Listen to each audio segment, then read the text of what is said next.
The transportation and logistics industry has its own set of challenges. In the hot seat, industry thought leaders take on M&A and what's driving the future of transportation and logistics. Are you ready for the hot seat? Welcome to In the Hot Seat with the Tenney Group. I'm Spencer Tenney. It's good to be with you.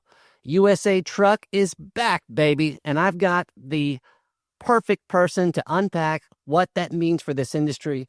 With me, I've got James Reed, operating partner and senior advisor at Banner Capital Management, along with a whole lot of other titles we'll get to here in just a minute. But James, welcome to the hot seat. It's awesome to be here, Spencer. Thanks for the invite, and I look forward to our conversation. Well, likewise. We have a host of things to jump right in. But let me just, for people that maybe are not familiar with you or some of your work, let's just provide a little context here. When we kind of go back in terms of your career, you're talking about some pretty significant brands that you've been associated with that maybe people don't know. We had Walmart, Intel, EMC, T-Mobile, JP Morgan Chase. A really interesting career path. And then now, you kind of got your, I don't know if you're just bored or what's going on over there, but you got a lot going on between Kodiak, between USA Truck. So give us just a quick overview of the last 8 months of what you've been working on. Yeah, for sure. So let me give you a little context to my background, and then I'll jump into the 8 months. So I was a finance tech guy. So I was at Intel, and I was on the founding team at T-Mobile, and then I subsequently ended up as CFO at Isilon, which was sold to EMC. And then I accidentally got into trucking in 2012, and I haven't been able to leave ever since. You're right, I've done a whole bunch of things. I never would have plotted this course, but it's been a cool ride. I left Walmart in May of last year of 2025 after just about 14 months there. Had a great time, had a lot of fun in a really cool organization that's value centered. It was amazing and great people over there. When I left, I didn't really know what I was going to do, but I knew that I wanted to have greater impact. And if you ever read Clay Christensen's book, How Will You Measure Your Life? If you haven't, I highly recommend it. But I have spent a lot of hours in that book over the last few years. And I left Walmart hoping that I could do more to impact more lives. So subsequently, I was asked to chair the board of Kodiak. I was asked to chair the board of Loran Maintenance Away, which I'd been on their board for a few years. It's the world's largest railroad maintenance company. And in August, I got a phone call from DSV saying, hey, we purchased DB Schenker. We've got this asset in the US that you used to run, and we want to know if you'd be interested in taking a run at it. And so, of course, I was. It is right down the middle of the fairway of me wanting to have an impact on lives. I wanted to keep the business here in Van Buren, Arkansas. I wanted to support these people that I love and care about. So we set down the path of figuring out if we could do this deal. And I mean, the rest, I guess, as they say, is history. We closed it just recently in the beginning of January, retroactive to December 31. And we're the new owners of USA Truck, totally private business owned by myself, Zach King, and George Henry. Yeah, it kind of feels like you're getting the band back together again, James. And I know you're excited, and we talked a little bit about this offline, but what does this mean in terms of we talked about the current health of USA Truck and why that's significant. Tell us where we're at right now. What does that mean for the industry, and what are you excited most moving forward with this new venture? Yeah, I appreciate you asking it that way. Let me start with the health of the business. We did this as an all-cash transaction. It's totally debt-free except for some equipment financing. The company is in the best financial position it's ever been in as a standalone entity. So that's first and foremost a big deal to our employees, a big deal to our customers, of course, a big deal to our drivers who we love and care immensely about. What I think it means for the business is it's poised for growth kind of at the right time. I mean, the market seems to be coming back, and we'll see, yet to be determined, but seems to be coming back at a time where we've got a balance sheet that effectively is a lower cost balance sheet than anybody else in the industry. So we should be able to compete at a high level. That should be great for customers. I think it also signals to the industry at a time when people are at EBITDA minimums and multiple minimums that people are investing in this space, and there's actually opportunity for growth. It's not all negative, and certainly our story should be something people could latch onto. And I guess for the industry more broadly, I mean, this is still a great industry that's vital to the American core. We know that. We all know that. The guys that know and love this business and spend time here. And I think with the right management team, with the right structure and the right business model, this can still be a place where people should invest. No, agreed. And I'm excited. I mean, especially just the asset heavy. We've seen a lot of asset light deals, and we were lucky enough to be a part of a handful of significant asset heavy transactions in 2025. But I do believe that when you see something that's like very public like this, it does give license to folks to kind of rethink and reimagine, their future in this industry and how they're going to compete. So for me, it's a wonderful story. And I can't wait to see the next chapter. I'm sure you guys are super busy, but let me transition a little bit away from there. I want to learn a little bit more about Banner and your association with this group. How did that come about? Yeah, so when we sold USA Truck, we kind of stood up a family office, a REIT investment company office, and not big by any means, but we wanted to have a structured way that we invested and participated in the marketplace.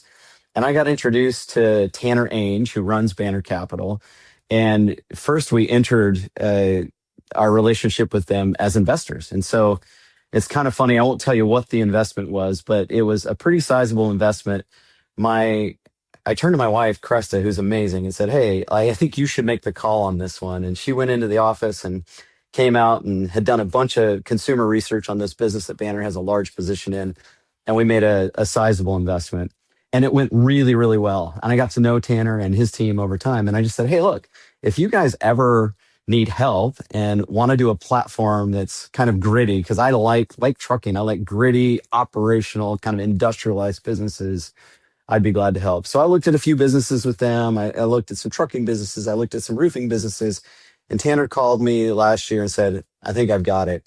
And they had started working on a roll-up of what we call, lower middle market acquisitions of paving and asphalt companies in Arizona, Utah, and Nevada. And so I've been the executive chair of that. And then I also serve to help the rest of the portfolio of investments. And so hopefully I answered your question there, Spencer, but just I think if there's a theme I hope people take out of this whole thing today, Tanner's amazing. I worked with great people at USA Truck. Like you said, we got the band back together. I love Zach and George like brothers.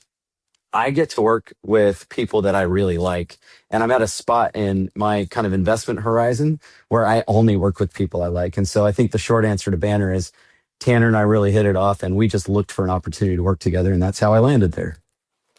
Banner and Tanner, that gets confusing for me. But I'm excited. I mean, I think according to one of these publications, Banner Capital Management, north of 500 million of assets under management.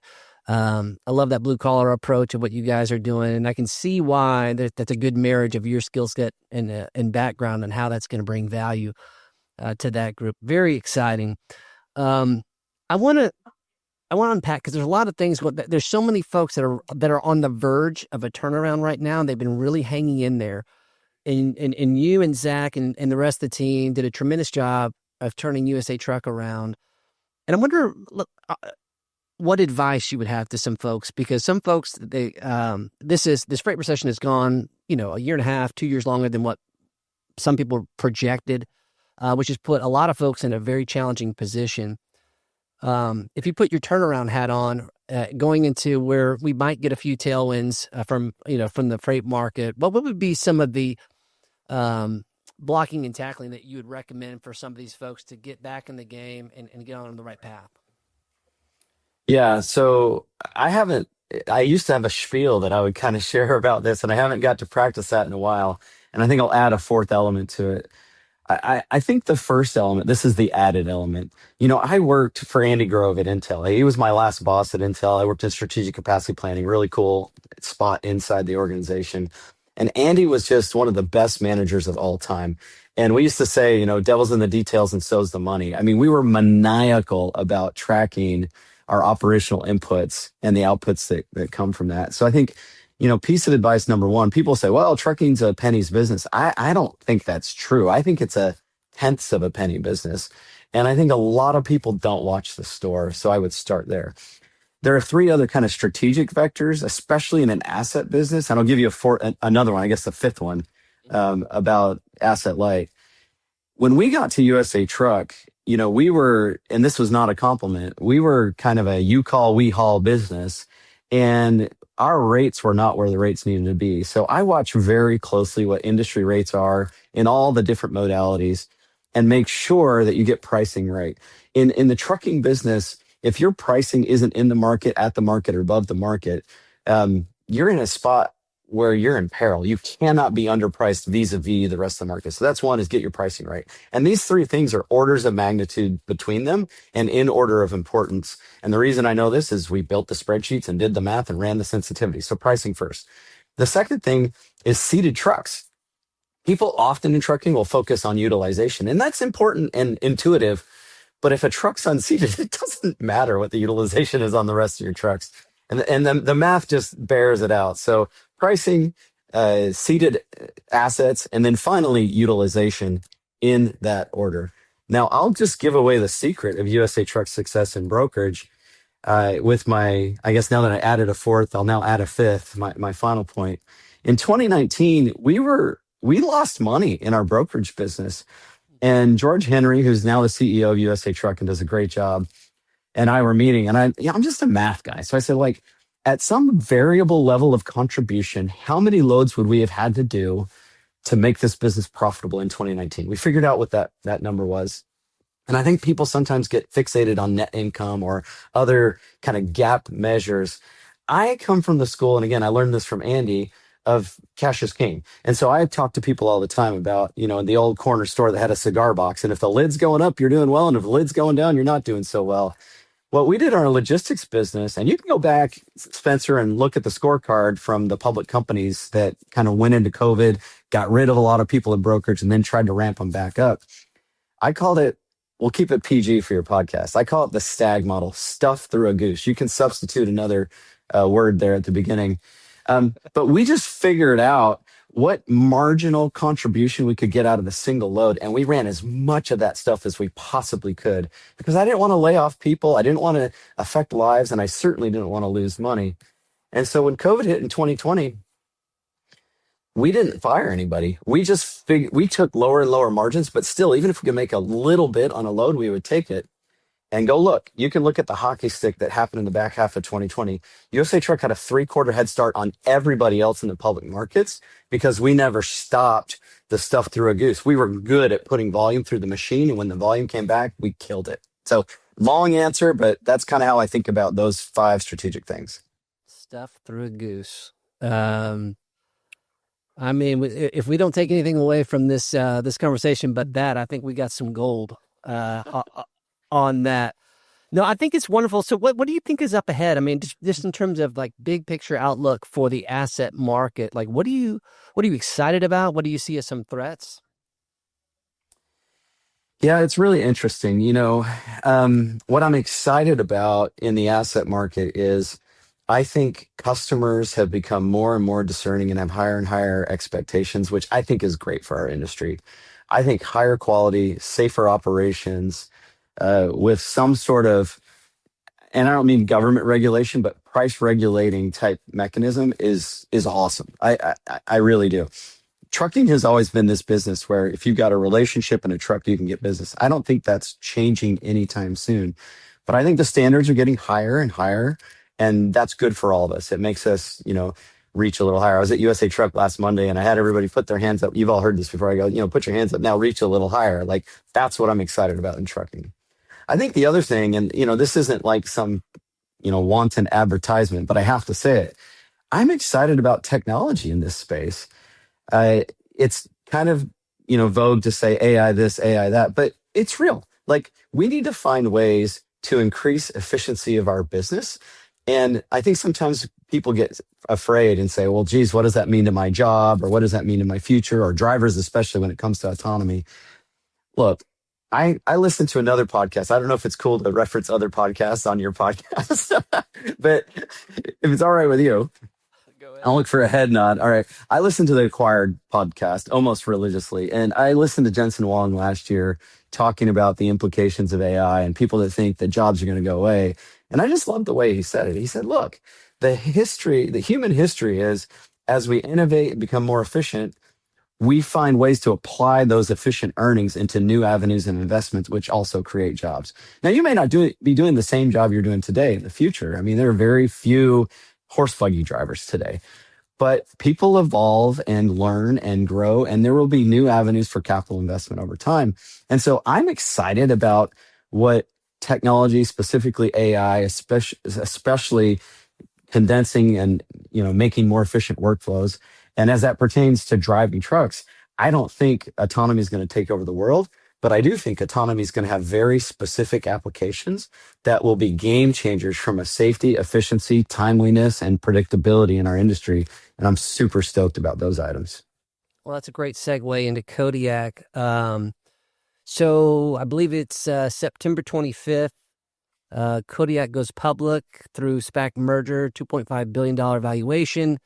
You've been chairman of the board, been part of this pretty early on. Yeah. So for those that are not familiar with Kodiak, can you just give us a brief overview of the work you're doing there? Yeah, for sure. So Kodiak is what I would say is like one of the two major autonomy players in the Class 8 trucking space.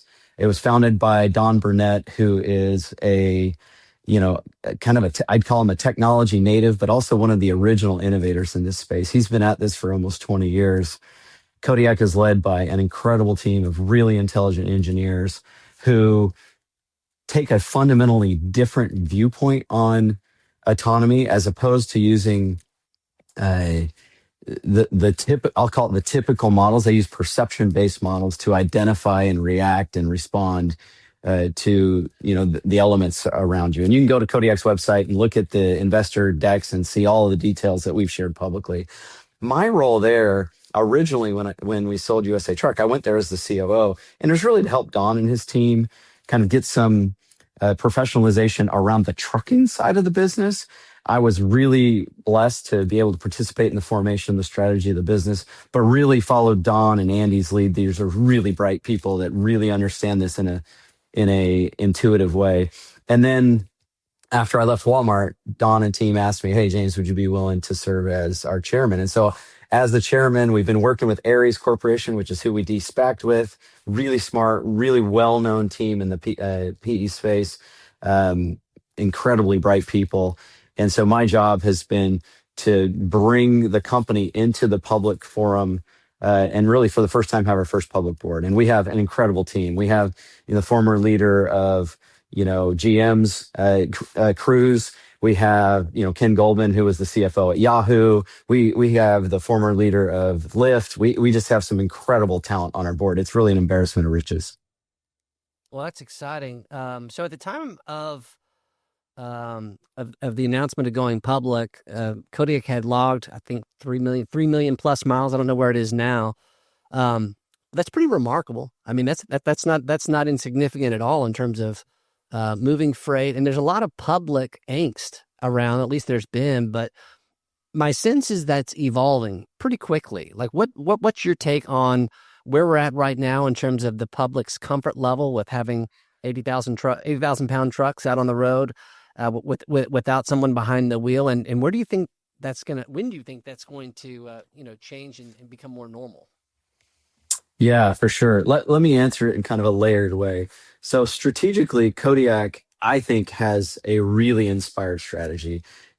First and foremost, the holy grail has always been and remains Class 8 trucking, but Kodiak has been able to develop real on-road or on platform autonomy without drivers in it better than anybody else for a couple of reasons. First, they were asked to do some work for the military that was incredibly influential in our understanding and our ability to manage the autonomous systems.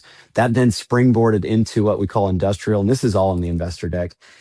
You can go out today and Google Kodiak AI in the Permian Basin, and you will see videos of Kodiak trucks driving on behalf of Atlas Energy. This is all public.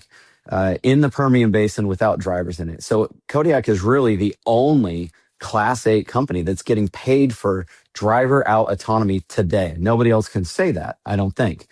Uh, I may be a little dated in that, but I think that's still true. And then finally, moving into driverless autonomous operations by the end of 2026 is what Kodiak has stated publicly, on road, which is an incredible accomplishment. Now, I was talking in our community the other day to a couple friends who are like, yeah, I don't really get it. And I just tell people all the time, autonomy is not going to have better judgment than you, Spencer, or me, right? That's not going to happen. Human judgment is something that's very difficult to create with artificial intelligence. However, we all truckers, I think a lot of truckers listen to your podcast, are familiar with the Smith system, where we teach drivers to look at their mirrors in a sequenced and structured way, and they do that every 6 seconds. Well, Kodiak's system collects 1,000 data points every 100 milliseconds, or 10,000 data points a second. In the time a driver can check each of their mirror points once, Kodiak has logged 60,000 data points. And so these systems have more and more immediate information available to them than a human will ever have. It's not that they're smarter, it's not that they have better judgment, but they do have more data, and they're able to respond to it in very safe ways. So translate that to a mom in a minivan with her 5 kids on the highway. Like, how do we get people comfortable with that? And you and I did not pre-plan this, but I was actually thinking about this morning. I was listening to my normal morning, Squawk Box and all that stuff. And somebody was talking about Waymo and the implications of Waymo and it getting more pervasive and autonomy kind of. I believe that the American public are getting more and more acclimated to autonomy as part of their day-to-day lives. I get told all the time, oh, geez, have you driven the new Escalade with its, quasi-autonomous, I think it's level 2 driving? Have you been in a Tesla with, self-driving? I think that people are getting more acclimated to that. And we start to tell our story and people understand that it's a safer alternative. And back to where we started this whole conversation, I'm involved with Kodiak because I care about influencing lives for good. And there's no better way to do that than save lives. And Kodiak's going to do that. It's funny. We just had our Tenney Group annual kickoff in Scottsdale, and there's a huge Waymo presence out there. I mean, they're everywhere. And so it's really fascinating watching that. And you could tell, like, there's still, there's some kinks, and they're working it out. And we pulled up to this Waymo vehicle, and it was kind of inching. It was kind of like doing this thing to try to inch out and see, if there's somebody coming as they're trying to turn right into an intersection. And I kept thinking to myself, it's like, would I rather be beside that person or be beside my 16-year-old son with the music blasting and, checking his phone every 6 seconds? And I was like, I think it's not long before we're much more comfortable with these 60,000 data points than teenagers or whoever else. Or impaired drivers or distracted drivers distracted drivers. Yeah, I mean, I think that's kind of like the alternative. And autonomous drivers and vehicles are looking pretty good about right now. So very interesting development on that side. Well, listen, you have a unique perspective. There's not a lot of folks that kind of have the level of experience around M&A and trucking, investing, leading publicly traded companies, but also on this technology side. You kind of teased this a little bit earlier about technology. There's this. We address this in our annual M&A report. We talk about this infinite amount of available technology, and it's kind of overwhelming. And so, from your seat, kind of having a unique lens into the development of technology and its potential impact, what advice would you give to other truckers who are trying to find their lane? Like, what is the right technology? What are the right problems I should be putting attention on to solve through technology? What advice is, as we kind of start a new year and people have new budgets, what advice would you give to them? Yeah, specifically as it pertains to transportation, I have long avoided being on the bleeding edge of technology. I think this is a highly commoditized industry in terms of lanes and pricing and customers. None of us owns a huge percentage of capacity. And so no one actor is going to move the entire industry. And so it's okay to be a fast follower, and it's cheaper and more efficient. In our industry, if something works, we'll just copy it, right? And so I would tell people, don't be self-conscious about not being on the bleeding edge, because it's an expensive and risky place to be in this industry. That's probably point number one. Point number two, I don't know why this came to mind, but you might remember the book The Goal. It's Elijah Goldrat's book The Goal. A lot of us read it in business school. It's a great story, but it's about the theory of constraints. I firmly believe that organizations can only focus on a few things at a time. And really, if we're honest, can probably only focus on one thing at a time. I would be really honest with yourself about where your gaps are vis-a-vis the competition, which means you got to compare yourself to the competition and identify those gaps with the greatest return and go spend your time and your investment in your technology in those areas. You know, as I've re-engaged with USA Truck, I'm trying to stay in the background because I have a lot of confidence in George and he's a very competent leader. But I was talking to one of the sales leaders just earlier this week, and he was asking me kind of this same question about, you know, where do you put your efforts? And I think when you measure, like I said earlier, you know, compared to the competition, you get a really good sense of where your opportunities lie. Go invest in those areas. I think that's a good word. So a couple more questions, and then we'll wrap it up here. Which you've done a marvelous job so far here, James. So not that I had any doubts, but as we move in here, what are some, you know, predictions across, you know, maybe the broader supply chain, tech, or like just transportation and logistics in general? What are some predictions or key things that you have your eye on over the next 5 years? What are we going to see that maybe only folks in your vantage point can currently see? I don't know that I have as unique vantage point as maybe you're giving me credit to. I mean, I think a lot of people see this. I mean, autonomy is going to play a bigger and bigger role in our lives.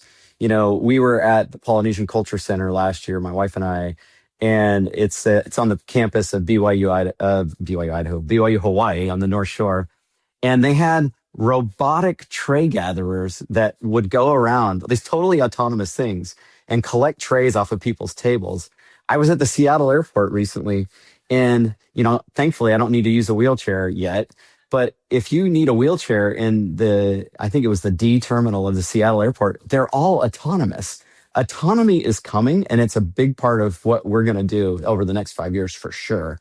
I think the other thing we already talked about, but it's just AI in the day-to-day business operations. As human beings, I think we're fundamentally and like biologically programmed to resist change, even if it's good for us. And I think that's a self-preservation tactic. Like, you know, what I'm doing is putting food on my table and covering my my head at night, and I don't want to do anything different.